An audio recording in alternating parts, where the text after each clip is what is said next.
আরে হারান দাদু যে, কি ব্যাপার আজকে এত সকাল সকাল খুব খুশি খুশি লাগছে? আর বলো না পল্টু,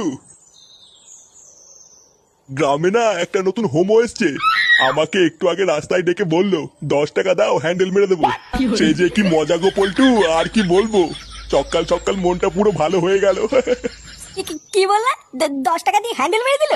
তা নয় তো আর কি বলছি গো ফুটো। তোমরা কিন্তু আবার এইসব কথা কাউকে বলো না, ঠিক আছে? এই না না দাদু, আমরা কাউকে বলবো না। লেওরা তুমি কাউকে বলো না। আচ্ছা আচ্ছা, ঠিক আছে ঠিক আছে।